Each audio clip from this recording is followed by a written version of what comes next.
Yes. Oh, okay. We're recording. Sorry about that. Sometimes I can't tell. I don't see as well as I used to. Obviously, getting a little bit older. This is Iron Bill. Thanks a lot for tuning in tonight. I hope you've enjoyed your day. It's been a beautiful day here where I live, and we're heading into really some of the best weather of the season, I think. And I've really tried to get outside and enjoy that. But I've got just enough sunlight coming into the sunroom here to finish off this video without having to put up lamps. So I'm going to go ahead and knock this out right now. And tonight I want to talk about preparations I'm making for the next season, which is going to kick off 1 week from today. It is going to be an arc meta coming up, and that is the arc subclass is going to get a rework. So say goodbye to this tree system that we have, and we're going to be looking at something a bit more like this system with aspects and fragments and so on and so forth. So no one knows what those are going to be just yet. Also, we don't know what the seasonal artifact is going to bring, but you'll see a lot of all of this will be gone. And now most of these will be reworked and sent back in some other way. But for instance, Classy Restoration, which is, yeah, right here, that's going to be gone. So what the new build is going to be, I don't know. Now, I did previously, if I had this set up on Gunslinger, I was running max resilience. And it may well be that resilience will still be the thing to go for next season. But I think, honestly, what I want to try to do is I want to build into Arc in all the possible ways to do it. And one of the things I'm looking at here is this edge of concurrence on my Hunter because it's Arc. And glaives are pretty strong right now. And if Bungie's TWAB is, and the information they've been putting out is accurate, and I have no reason to believe it isn't, it'll be getting tougher. I mean, glaives will be getting stronger. So you can't really recraft this exotic into anything much better than this. I think this is a pretty good combination here. I went for handling mostly. Now, if I was playing PvP more, I would probably put more into the shield. But if I'm going into ad clearing, which is what I plan to do with it for the most part, and I want to chain a lot of kills, the way to go obviously would be handling, because when you're getting into melee action, especially when you have to move around a bit and really get that glaive working, then you want it a high handling. That's my choice. Now, you may have a completely different take on that, and you may very well be right, but that's the path I'm going right now. Also, I want to try out the Lucky Raspberry. Now, I've not masterworked this yet because I'm not quite sure if I have the right element or affinity, depending upon what mods are available. Right now, I'm assuming I need elemental armaments, combat weapons, or combatant weapon final blows with a damage type that matches your subclass element have an escalating chance to spawn an elemental well.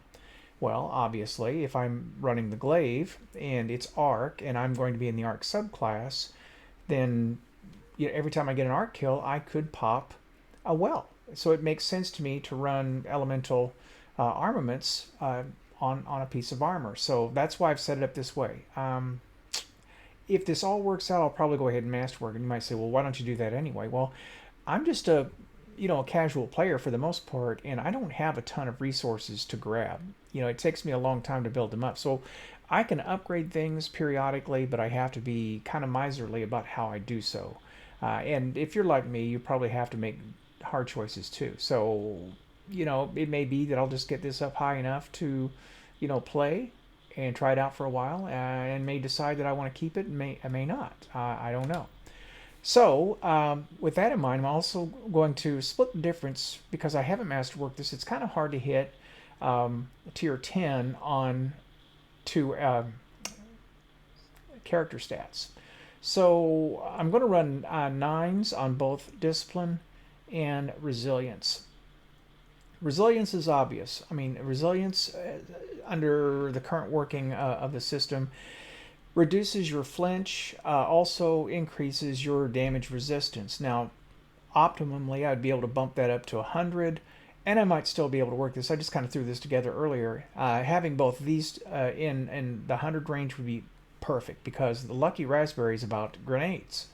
And if I can chain lightning in my arc bolt, if I can get lightning kill chains, then I'll get my grenade back, and basically I'll have an endless supply of grenades. Right now, it's a 47-second cooldown, but every arc bolt chain grenade kill grants a portion of that back quickly. So I will likely have that knocked down tremendously. 47 seconds would be tier 10. I'm sorry, I'm 55 right now. 47 is the max. Anyway, I'm hoping with a combination of arc weapons and the Lucky Raspberry and the arc class, I'll be able to actually do some good things and do some ad clear, which is important if you're a solo player, because if you're going to do challenging content as a solo player, you have to have ways of dealing with ads very quickly. So I don't expect that there will be any sort of health restoration feature like we had with Classic Restoration, for instance. So, right now, the way it is, if you throw on a solar subclass in Classic Restoration, you could run naked through a battlefield, and you're really, for the most part, you're hard to kill. But I think a lot of that's going to be pulled back next season, if I'm guessing. So, and it was a nice experiment, I think, but I'd be very stunned if Bungie continued that one. With that said, let's look at my next character. I'm going to change and start setting up another character. And I can do this because essentially I've got about everything I need to collect right now. I could always use more materials, obviously. But what I want to do is I want to get my character set up and start playing around with those looks. Now, so I'm set up, obviously, at Tier 100 Resilience and Tier 8, or I'm sorry, Tier 10 and Tier 8. And that works pretty well on the Titan. But I'm going to switch that over to Arc, and I'm going to go into,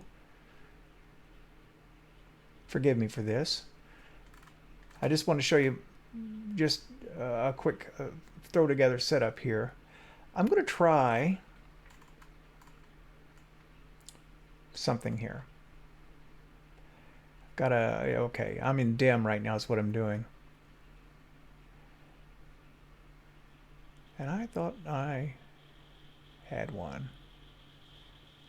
Obviously, I'm looking for a Titan helmet. Yeah, here's what I want. Insurmountable skull fort. Now I'm going to swap that out. I've got a grenade stat increase on that, and that's not too bad. I'm tier 9, tier 7. I'll work on this to get this bumped. The speed is a little low. There's no question about that. I will have to work on this, but it's kind of the same deal here too, where I don't have this maxed out at this point in time. So I'm sure I'll want to keep it on the Arc subclass. I'm sure I'll want to bump this up some more. I'm going to play around with that and see what we can get. And I may fool around and masterwork this. So who knows? Now the stats on this aren't real bad. It's set up for strength and discipline primarily. No, actually set up for strength and resilience. Then I have probably a plus 10 on the discipline there, if I just saw that correctly. Yes, I do. So this is the beginning.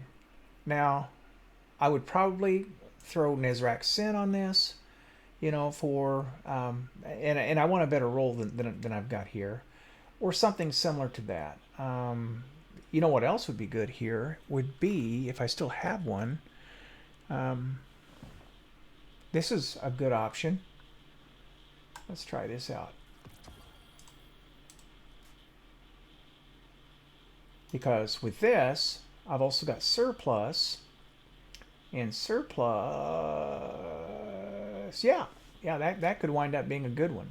Frenzy, this is actually a very good scout, very good arc scout. I've been holding on to this, waiting for the day to come. And what I was actually looking for, and I don't know if I still have it, the Ikelos submachine gun is an arc, I believe, if I still have one. You've also got Wolf Tone Draw, which is arc. Yeah, here we go. Let's take a look at this. Dynamic sway reduction, surrounded. This is a melee build. And going this way, I could go Seraph rounds. And yeah, I could really pound on this because it's going to be close quarters anyway. This actually could be a very strong way to go. Surrounded is going to help with close quarters. Uh, got a handling masterwork on the handling is crazy on this. So, swapping on this is going to be pretty quick. Handling on my, I don't know what I would do on the top here. Probably shotgun if I'm guessing. Don't have a great option for that at the moment, but you can see how I will start putting this together. And I'll take a week to work on this and actually get it ready to go. It'll be a good way to spend this week rather than trying to grind up a level that is going to be erased inside of a week, which is the option I have in front of me. And in the process of working out these builds, I'll also be gathering materials, so I'll kill two birds with one stone. So I guess with that pretty much tells you where things are tonight. And I don't have a lot to add to that. I would suggest that at this point, if you're looking forward to next season, I would be gathering my materials and or thinking about the builds that I want to put together. And I would probably go through Dim and see if, yeah, this is my repository here. I would be checking out those arc weapons. Oh, I pulled a Thunderlord out today too, out of collections. I hadn't had it out for a while. I hadn't used it forever, and I need to free up space on my vault, so I had deleted that. But I had to pull another one out because that's going to have an intrinsic perk. I think it's overload rounds. That one's going to have intrinsic overload, so that's going to be real useful, for solo content at high levels. So. Looking forward to seeing that and hoping that works out pretty well. But with that, I'm probably going to end this for the evening. I want to thank you for watching. This is Iron Bill, and I'm signing out.